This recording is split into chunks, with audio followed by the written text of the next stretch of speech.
My name is Eisen. I've been a resident here at Can Serrat since August. This is my second time here, and I'm currently working on a novel project.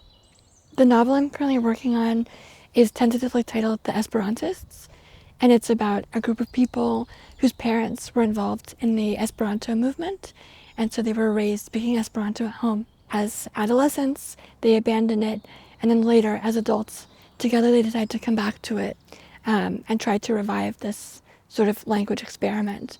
And so it's about the dynamic that creates between them and the sorts of conflicts that arise when they decide to do this. I found that at Can Serrat I've been able to generate ideas that I wouldn't have otherwise. One of the things that's been very important is being in an environment that is so multilingual.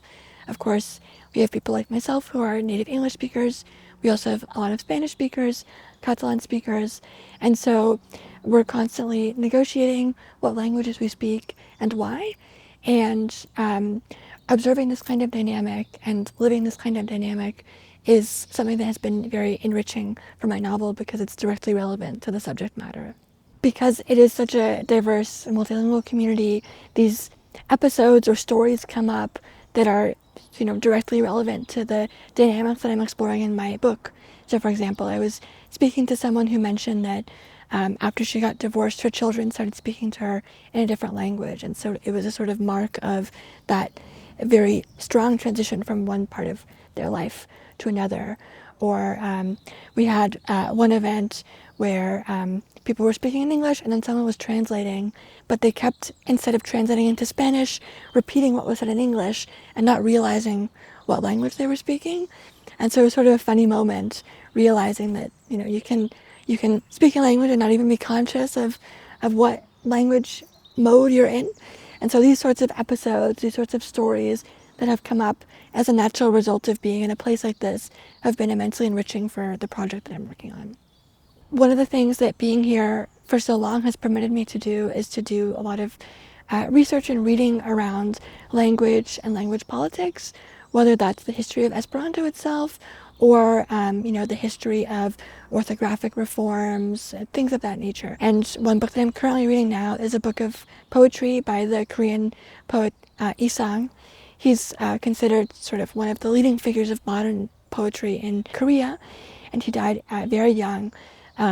He lived during the time of Japanese occupation, and he was only able to publish in Japanese, which was, of course, the language of the colonizing powers. And so, as a way of resisting that, he incorporated a lot of numbers, a lot of shapes and symbols into his writing. So these sorts of dynamics and how writers push against the structures of language and operate within imposed language controls is something that's very interesting and something that I hope to discuss in the book as well explicitly. I think I've made a lot of progress on the book and I'm very pleased with that.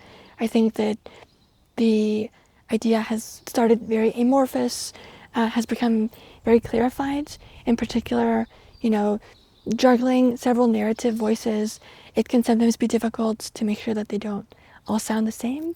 And I think that when I came, the very initial drafts that I have had that problem, that all my narrators sort of sounded very similar, and sort of being here has allowed me to develop three distinct voices that I'm very happy with, so I'm very grateful for that. I think that I've come away with friendships. I mean, I'm still in touch with some people from my first residency, and I hope that I will continue to be in touch with people from this residency as well, and that's very valuable. Can Serrat is a very special place. It has a very special place in my heart.